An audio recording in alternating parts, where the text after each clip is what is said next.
Well, thankfully my note that I left seems to have worked because I got a notification that our wheels have been delivered. There they are. Wow, I say it worked. It's literally blank as can be. The rain washed it all off. Either way, they left them. Running home on my lunch break to check them out real quick because it's Friday, and if there's any of them damaged, we need to get a notification sent out ASAP so that they can send a replacement. Come on, don't have any damage. This looks like it took a pretty good impact. It's definitely the biggest risk when not buying wheels and tires together. Buying them separate is wheels coming in damaged. Go ahead and quickly drop your comment on what wheel you think we went with. Drum roll, please. Snowflakes. So a ton of people commented saying they wanted to see these on Shorty. However, I did not order snowflakes. These are like super popular. Everybody runs them, so I wanted to do something different. I actually ordered my very favorite rep, which I have had before, but it's been a long freaking time. Just got home with our new tires. Once again, shout out to Big Betty for putting in work. But here they are, looking freaking good. I'm getting excited. I did also send out a email with a picture, and they're supposed to be shipping me out a new wheel. It's Friday, probably won't get in until next week, which does suck. But either way, they're gonna get it resolved. Got Chomper counting them off this morning, looking glorious as always with the setup in the back. Got 4 tires back here, 2 wheels. Hopefully they don't fly out of here. I think we're good. Got 1 riding shotgun and 1 in the back seat. I did actually get TPMS sensors with this setup. So typically I don't get them because they usually end up on trucks that don't have them, but since Shorty does, and these are pretty low profile tires, and I'd probably need to know when they go low.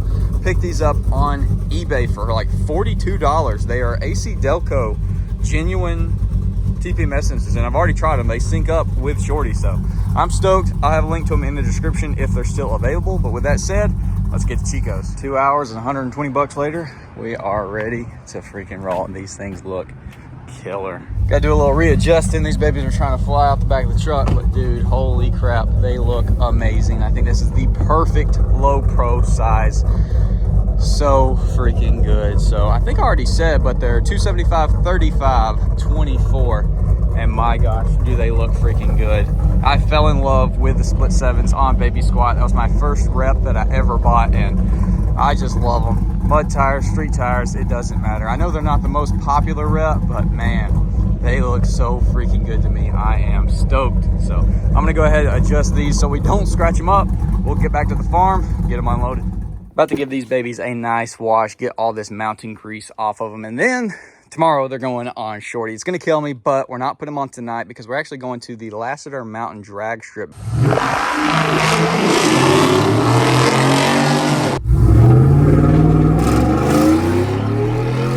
Obviously Shorty is not like blistering fast, but you know, this is kind of a normal truck. You know, we got that full exhaust intake tune on the decently weighted tires, so hopefully we can have a little bit of competition down there and have fun. So I'm just going through here and checking all our nuts and bolts and the oil and everything, so hopefully she will be good to go. Have a lot of fun tonight, and then tomorrow, which is going to be the next scene for y'all, 24s are going on, so let's jump to that.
All right, guys, well, here she is rocking the new 24s. I think it turned out perfect. The wheel size, the tire size, the fitment on our suspension now. I think we got Shorty pretty much dialed in and ready for an alignment finally. So yeah, I am tickled with it. I think the 24s fit this truck super good. Obviously the 20s were fun. We're keeping those for our race setup. But dude, look at these freaking things. Oh, I love split 7s. They're just so concave, and yet the spokes look like they stick out farther than the lip of the wheel, even though they really don't. But gosh, I freaking love them. And the tire size thankfully turned out perfect. I never liked the Giovanna tires that I had on the 22s. They were just too thick, too beefy. I like this lower pro look. So these are the Lexani EX20 275/35/24. Let's talk price for a minute, because I actually was able to save quite a bit of money by getting everything separate and, you know, getting everything put together myself. So instead of buying from custom offsets, which I love them, they've always been a great option to me, and they're a great option for you if you don't want to deal with the hassle of having to drive around and possibly run into the issues like we did in this video. But I was able to save myself about $285, which is nothing to just toss out. I'll definitely take that all day, every day, even if the convenience of spending a little bit more is definitely nice as well. But buying the wheels separate, tires, TPMS sensors, $120 to get them mounted, and then I threw in like $15 worth of gas just running around doing all of that. $285 is a nice little folded money in your pocket, so I'll take it. And our TPMS sensors have done amazing. They synced up perfectly. Obviously on this truck it doesn't tell you like what your PSI is, but it does warn you if they get low, and since this is a low pro tire, it's not super crazy low pro, but it is pretty small. If any of them did leak or we had any issues, I would definitely want to know before we ran it down on the wheel. So I'm glad I decided to go with that, and they were cheap. I think it was like $45 for them. That's definitely worth it to me not to have a freaking light on the dash. Some of y'all might have noticed I swapped out our freaking dash mat with a black one, which looks so much better because you don't really see it. Doesn't quite fit as good as the other one, but it is Amazon special. So yeah, fit and finish, maybe the layout better, I don't know. Not the best, but not the worst, and it looks just worlds better. It darkened up the cab so much. I mean, just immediate reflection. You don't see directly into that tan dash cover, which the dash is obviously tan as well, so couldn't just remove it. And this dash, if you don't know, when I bought this truck, the guy that I bought it from had bought it like 6 years previous, and when he bought it from a Chevy dealership, the dash was cracked, and he finagled in the deal a whole new dash, so no crack, which on a GMT 900 is kind of rare. Did we take an air dam off the bottom of this thing?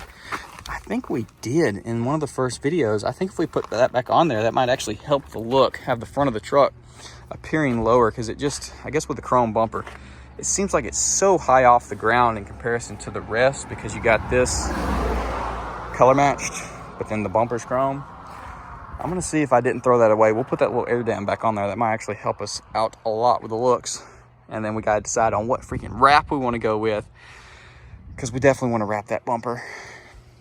I've got a couple in mind. I'm thinking a darker color with some kind of heavy metallic in it. The racing video turned out awesome. A lot of y'all that watched it said you wanted to see more of the racing and stuff, so definitely want to go back and do that. A lot of y'all want to see more performance, so that leads me to the next. What do we want to do? Do we want to go with the engine build, or we want to go straight to boost? Because if you go straight to boost, we're going to make more power. Obviously it won't chop, but contrary to what you might think, the supercharger install would actually be easier, and that's going to be something that I could do myself and film a video on, rather than, I'd probably just take this to where I took Chomper to get the cam and everything slapped in it, which we'd have to go bigger cam than Chomper because you just got to. So probably a stage 3 or so cam, and then have to do a stall with it this time rather than Chomper keeping the factory one. So yeah, it would be pricey. It probably wouldn't be a huge difference price wise between getting a Vortec blower and, bolting on 150 horsepower rather than the cam, which probably would add a solid 100 plus like it did with Chomper. Either way, I am rambling like crazy, so I'm going to end the video off here. Definitely comment down below. Let me know what you think about the 24s, what you think we should do next with Shorty, what performance route should we go. And with that said, I will see y'all in the next video.